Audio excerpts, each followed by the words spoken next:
Welcome to The Thing About Austen, a podcast about Jane Austen's world. I'm Zan. And I'm Diane, and this episode we're talking about Captain Benwick's miniature.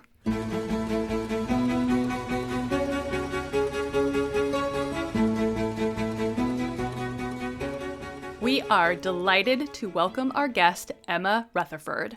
Emma Rutherford is an art historian specializing in portrait miniatures and silhouettes.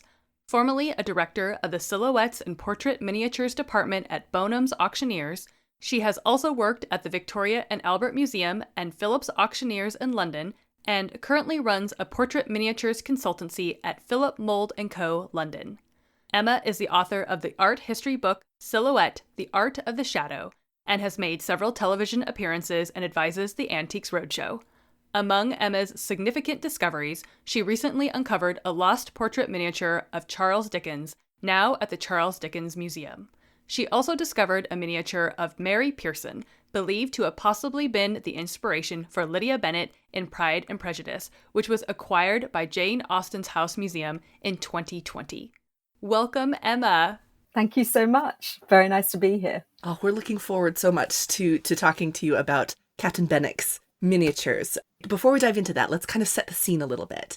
So we are returning to Persuasion this week, and very near the end of the novel, when Anne is with her family in Bath, as are pretty much all the other main characters in the book.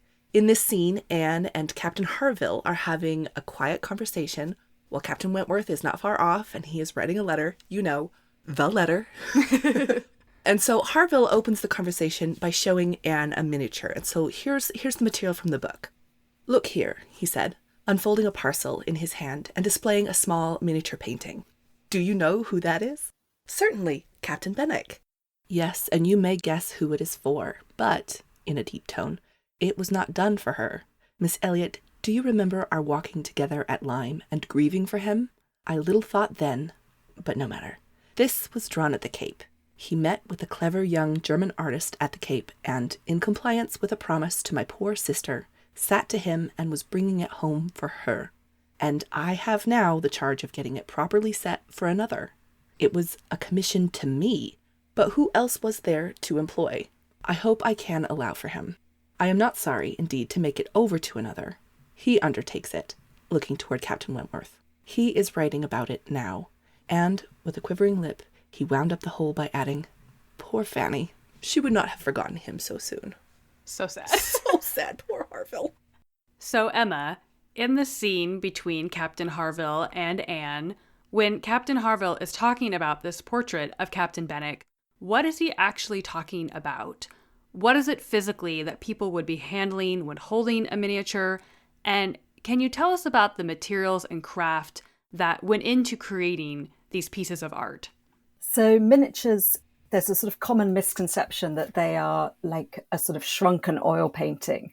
But in fact, they've got a really very specific history, and the word miniature doesn't actually apply to the size. It actually applies to the technique and the medium. So the word miniature, instead of coming from the Latin minor, meaning small, it actually comes from the word minium, which is to paint with red lead, which was used in manuscript illumination. So miniatures start in the 16th century, and their whole tradition comes from manuscript illumination, lovely little illuminated books, which is always watercolour on parchment. So the word miniature really refers to the materials and technique and not to the size, but eventually it comes to refer to these little intimate objects. And by the 18th century, these objects were painted on ivory as their support. So they're still watercolour, but they're painted on ivory. And they needed a specialist to paint them. Ivory has natural oils in it. And so to get watercolour, a water-based paint, to stay on the surface in itself is incredibly difficult. So ivory had to be sort of ironed between bits of greaseproof paper. It had to be rubbed with an animal tooth to get little nicks in it so the paint would sort of sit in. And it was a very, very specific technique that was really left to the professionals. And if you painted miniatures, you very rarely as an artist painted anything else.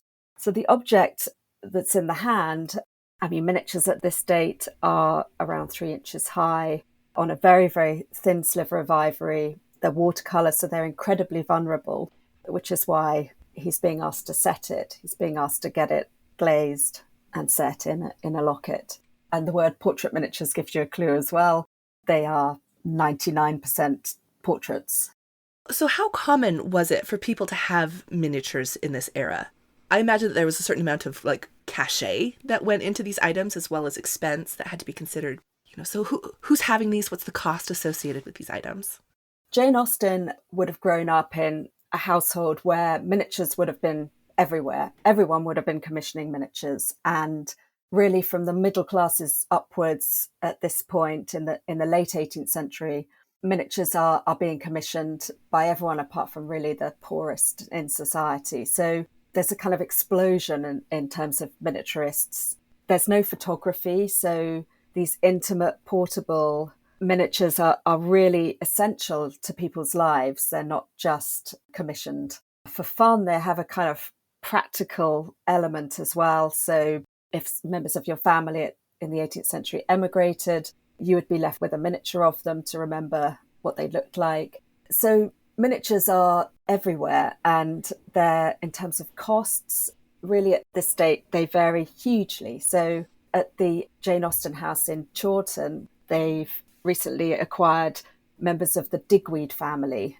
who were neighbours of Jane's. And these miniatures, they're not brilliant. They're pretty they're pretty basic. And they're painted by an artist called George Jackson, who I think the Austen House Museum suggests that he's sort of kind of cold cooling. So he's going around to people's houses, he's knocking on the door.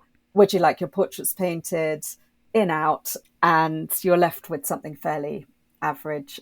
And on the other end of the scale, you have Philadelphia Hancock, Jane's aunt, who is one of the sort of smarter members of the Austen family. She's lived in India. She's married someone very wealthy.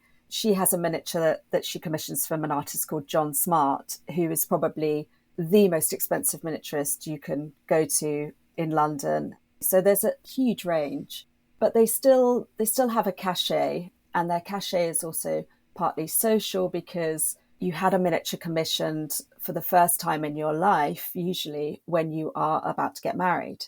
You're about to move into a different social sphere. So they work on all sorts of different levels. Well, and when you were talking about the one who comes and does the Digweed family's portraits. The door-to-door miniaturist. The door-to-door miniaturist. I love this.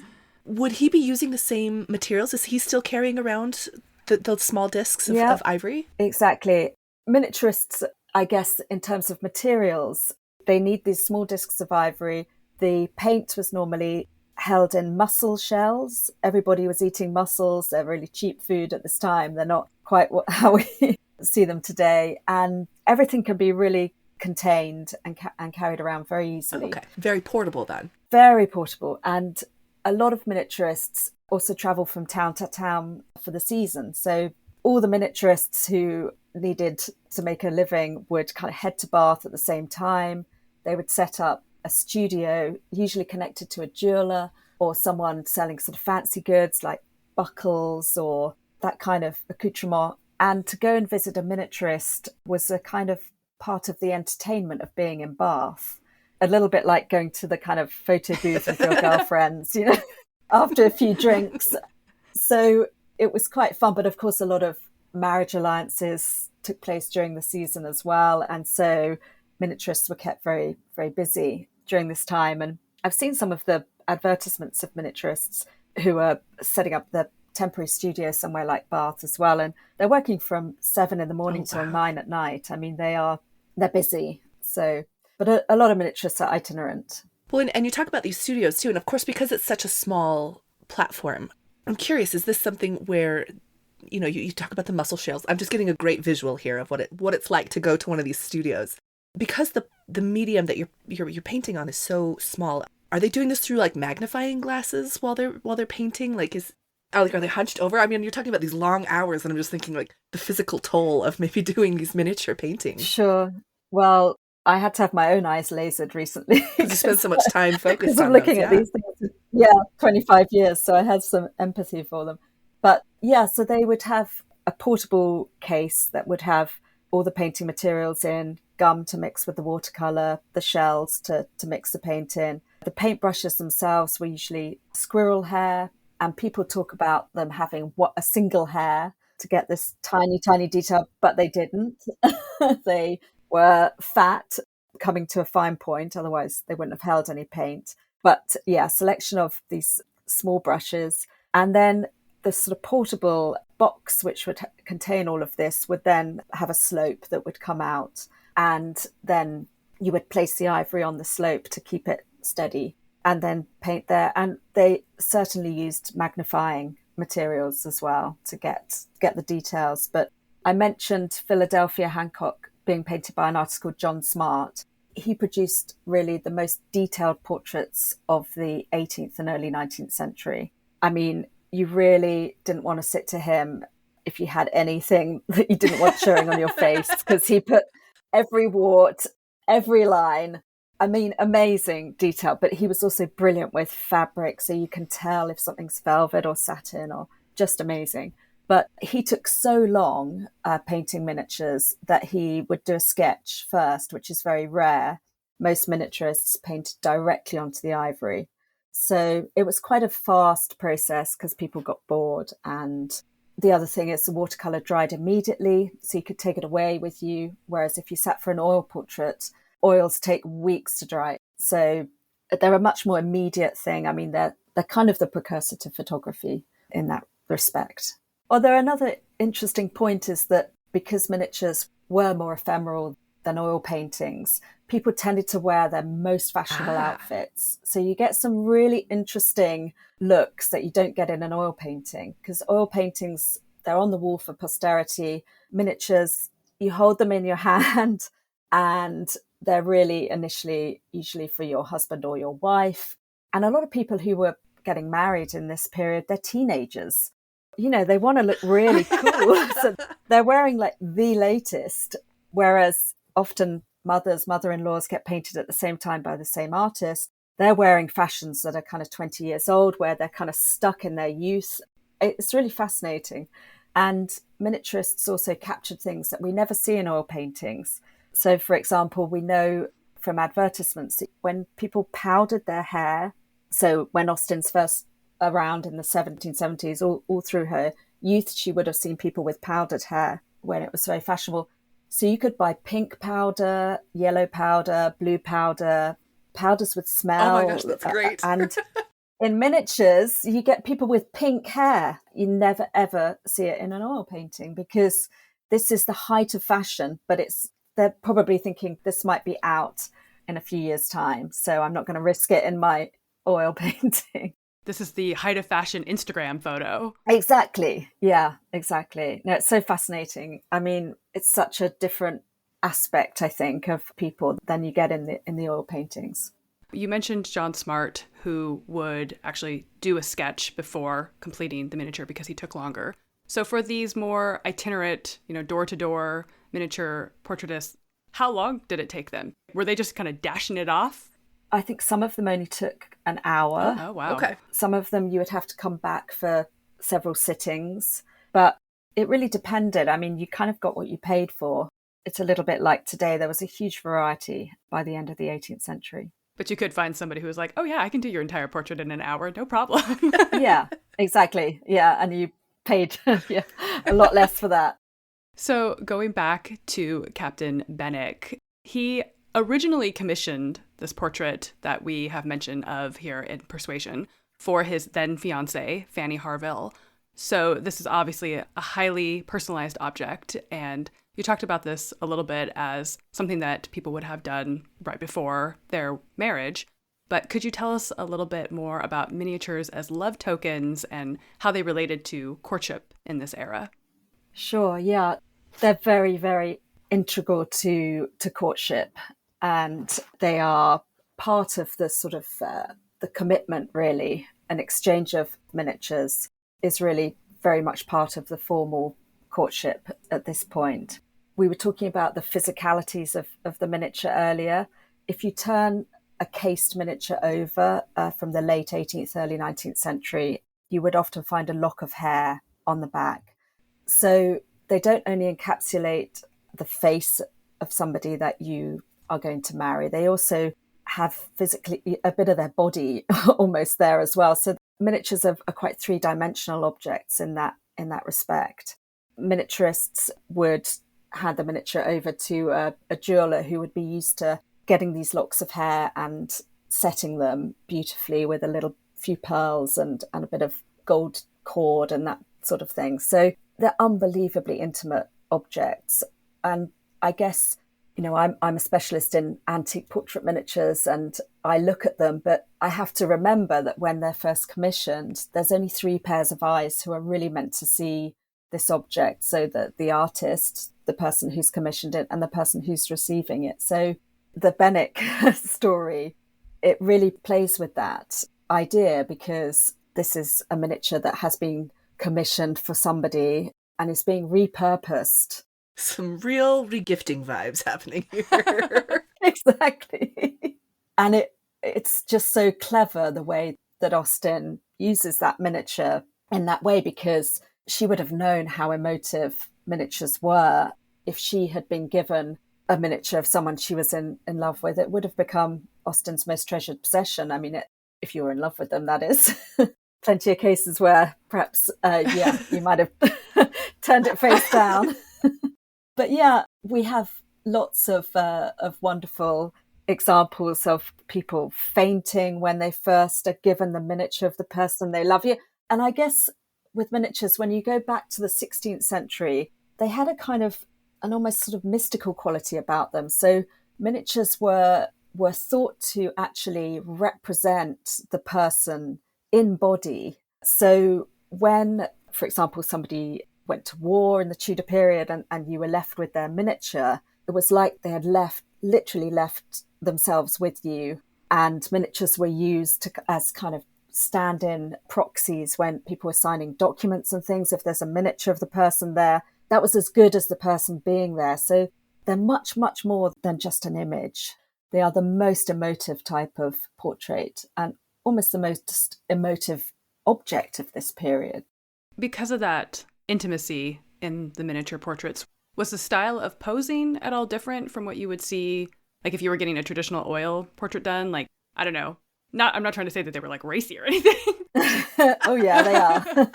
Well, this period, you do occasionally get a few racy ones, but I mean, the main focus is on the face. So they're usually bust length because this is the kind of area that I guess you want to be focused on. But I mean, there's also a very strange fashion, very short-lived fashion around this period, late 18th, early 19th century, where people would just have their eye painted. I mean, they're quite unnerving, but they are really fascinating. And they're, again, this intimate idea that only you would recognize the eye of the person you're in love with. And it's also kind of plays into how people wore these objects, because they're often cased in a closed case. So it was up to the person who owned the miniature, who they showed the image to. They had control over the image. Whereas with oil paintings, you can have a whole crowd of people around them. This is something you're wearing on your person. So if you want to show somebody, you can. If you don't, you can keep it hidden. And the eyes you could wear outwardly because no one would necessarily know whose eye it was. So there's a bit of a game there as well. But I have seen portrait miniatures as well of just breasts, for example, from this period. So there's a range of possibilities. There's a range, yeah. What a fun identification game. Exactly, yeah. We might want to leave that there. I don't think Austen probably came across. That's not what Benwick is getting set at here, is like one of those kinds of pictures. I don't think so, no. Well, and you started to talk a little bit about settings, and that actually brings us back to the text too, because Harville has been commissioned by Benwick to have the miniature, and he says properly set for another. So yeah, what is this proper setting? Because there's a lot of possibilities for these kinds of settings, right? So the setting is also, because miniatures were worn at this period, the setting is really important. And again, you've got a huge range of different settings and different values. So the Digweed family are set, they're in their contemporary frames, which are papier-mâché frames with a gilt metal frame directly around the portrait. and a little gilt metal hanger. So the intrinsic materials are very inexpensive and relatively mass produced. And the miniatures themselves, probably the artist bought the discs of ivory from an art supplier, and they came in a fairly standard size. So the more expensive miniatures, or miniature settings rather, are usually jeweled. So Philadelphia Hancock's miniature has diamonds around it and is in a gold setting. So that's the most expensive type of setting. But yeah, I mean, I think if you were given somebody's miniature and it's set in a beautiful gold locket, they often have glass on the back or enamel or a lock of hair under glass, and then the borders can be pearls or diamonds. Or I mean, they're really exquisite objects, but you would probably feel that you were perhaps more valued if the miniature of your loved one you were given was set beautifully in expensive materials by a good jeweler. So do you think then, and I realize that this is a certain amount of speculation, when Benwick has his miniature painted, would that be something that you would immediately get glazed, or would you wait? Because it's just kind of open. If it's just a watercolor, it's open to wear and tear at that point.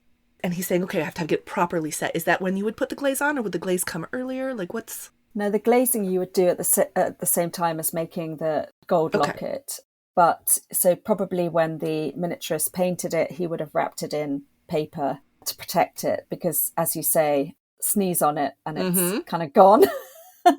It might have given him a rather, odd look. So, yeah, they're really vulnerable when they're not glazed.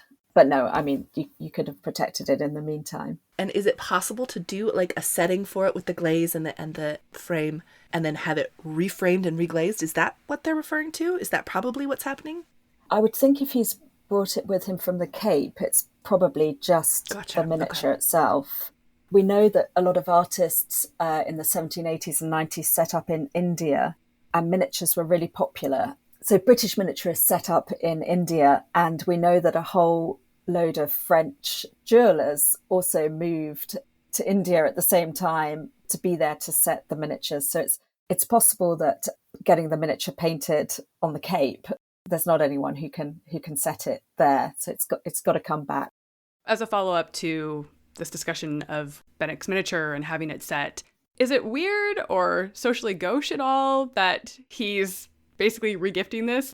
He's asked his deceased fiance's brother to prepare this for his new fiance.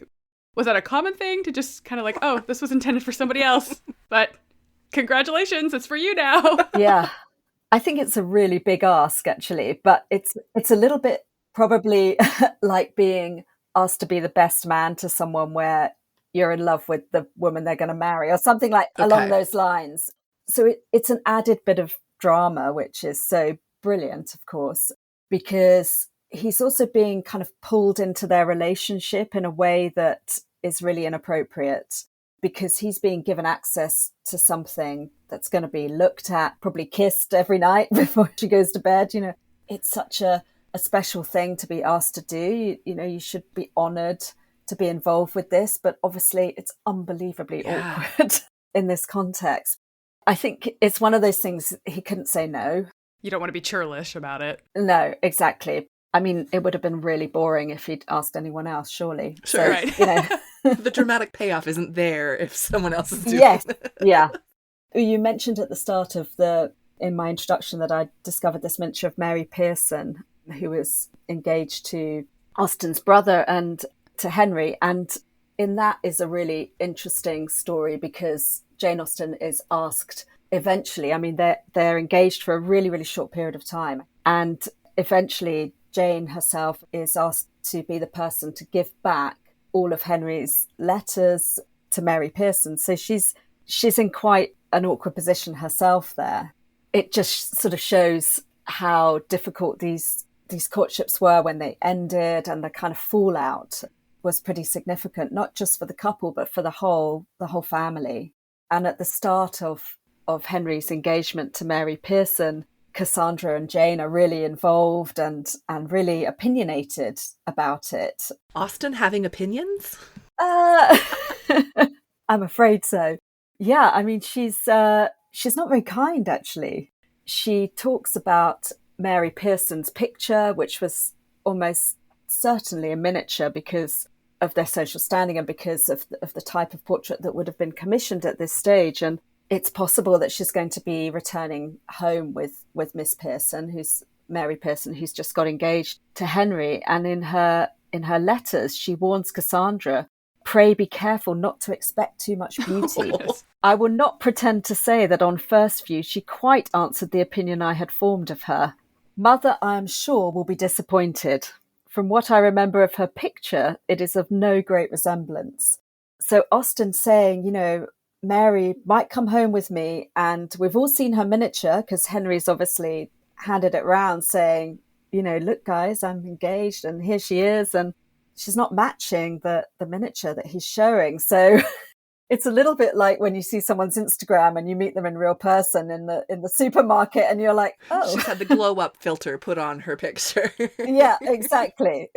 And I guess miniatures were like a kind of a filter, because although, as we've seen in the quote before, that the person in the miniature is immediately recognizable, as they should be, if a good miniaturist has painted it, but they have got the filter. They do want to look their best. So it's a really interesting insight into the reality and what that meant, and commentary on appearance and portraits. I'm curious now if, because you've said that miniaturists were sort of everywhere and it was easy to get one done, if Benwick just looks really, really good in this one. It's like, wow, I look so hot. This is the one. Yeah. I'm not going to get this redone. I have never looked better. Quite possibly. He's probably got a bit of a tan and He's got the perfect windswept hair. Right. He's looking very handsome. Exactly. And there's the whole men in uniform thing as well. I mean, I still have people buying miniatures today. These people have been dead for a few hundred years, but they're like swooning because they're in, they just look gorgeous. But that's another side of miniatures, I guess, is this period, Jane's living through a time of genuine threat of invasion of the British Isles. And so there are a lot of men in uniform around, including her own brothers. And so many miniatures exist of men in uniform because they're going off to fight. They may never return. This might be all you ever have of them. So there's another kind of aspect of a sort of poignancy there with miniatures. When you had mentioned too, especially with Austen and her brother's fiance, and then the breakup and the fact that they're having to return all the items, and I love that you mentioned that there's the family that's involved with this, because it reminds me too of in Persuasion, the fact that Benwick has been staying with the Harvilles and he's fallen in love with Louisa Musgrove at the Harvilles. So the Harvilles are right up in this business. They're watching this happen. It's got to be such an awkward family situation all around. And then the fact that Benwick's go get this miniature set for me. And Harville's just oh man. Yeah. Well, I think Jane had herself had some experience of that. The whole family are very, very involved with this engagement, and they're very embarrassed really with how quickly he breaks it off, and they don't seem to like her very much, Mary Pearson. And the idea that she might be the inspiration for Lydia Bennet comes from the fact that her father, Mary Pearson's father, was in the army, and the family were obviously stationed with him, and he was looking after these troops, one of whom was Henry Austen. And she obviously fell for the man in uniform. Those uniforms, man. Oh, yeah. You can't blame them. But I think that, Lydia, there is a sense that she's just this sort of young, impressionable, not really getting to know somebody properly. And Henry and Mary Pearson get engaged incredibly quickly. But the whole family are commenting on Mary Pearson's appearance. And Eliza, who has good reason to comment, says she's a pretty wicked-looking girl with bright black eyes which pierce through and through. And you look at this miniature of this poor girl who, I mean, if you can go on the website of Jane Austen's house at Chawton, there's the image of it there. And she is this sort of archetypal Austen girl. She's got kind of cute cropped hair, and then she's in the little white dress, and she's gorgeous, and sort of she doesn't look wicked at all. She looks really calm and sensible. But even the Austen family moved to Southampton much, much later. And embarrassingly, Mary Pisson is still not married. And Jane says, the only family we can't call on round here are the Oh Pearsons. dear. So even, I think this is like 10, 15 years later, they still can't engage with because of the embarrassment of what's happened. So, yeah, so much drama. Well, and Austen uses miniatures in her other novels, and you were mentioning Lydia, and so in Pride and Prejudice we actually also have miniatures. We have Mr. Darcy and Wickham have miniatures at Pemberley that Mrs. Reynolds is showing them. There's that whole like, ooh, doesn't he just look so handsome? Yes. But there's multiple other references too. There's, in Sense and Sensibility, we get Lucy Steele actually pulls out a miniature of Edward to basically like taunt Eleanor, like, oh, is this the Edward that you mean? And Lucy, and she's like, yes. Yeah. What are you doing with this miniature? Yeah, exactly. And then Emma, obviously, she tries miniatures, though never really completes one. But in any of these additional contexts, why do you think Austen chooses to forward plot points with miniatures like this in these moments? Well, I think the Emma Woodhouse is kind of multifaceted, really, because Emma, she doesn't need to finish anything, and you can kind of see her sitting down with a piece of ivory and thinking, this is just too difficult. I don't have to. I'm not a professional. No one's paying me for this. And if I can't do it, no one really cares. So I think there's a social thing there that, she's not being paid to do this. This is very much just a lady's accomplishment. So she's kind of making that point. But she's also, I think, making the point how difficult art is. I mean, it's not something that everybody can do. And Emma's talents lie elsewhere. But yeah, I mean, even if I sit next to someone at a dinner party and say, oh, okay, I'm a specialist in portrait miniatures, most people are just completely blank. They just don't know what they are. Whereas Jane Austen and her world, miniatures are so central to it. They're central on just so many levels, and she would have been surrounded physically by them, and they're an obvious thing to pull in as plot devices because people knew what they meant. They know how important they are, and they know they give you that emotional jolt because you can pull them out. They're not just sitting on the wall, you're not walking past them. There's something that's revealed, and you've got to get really close up to it as well.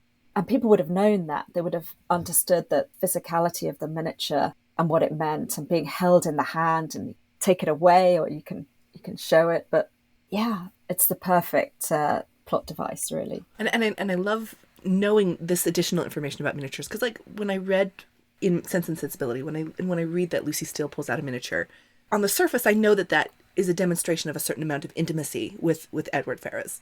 But knowing now that that's, the amount of work that goes into creating it and then setting it, and the very real intention that goes behind giving that to someone, I think that makes that scene for me come to life in an even more vivid sense, which is like, here's my picture of Edward Ferrars, and Eleanor has to just straight face this like she just didn't get punched in the gut, Yeah, she would have definitely felt punched in the gut.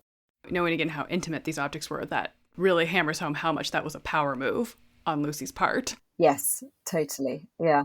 It's not like, oh, this is just, I cropped this out of his high school yearbook. It's like, I have his miniature. Yeah. Right. Yeah. No, absolutely. And I think with the Darcy Wickham miniatures as well, I mean, that they probably would have been really fantastic miniatures because they would have been commissioned from the best people, and that probably would have been a bit of a punch in the stomach as well to see those, because it's, as I said, like having the person there, but it's also perhaps imagining being the person to hold that miniature, be given that miniature because you were going to be engaged to Right. that person.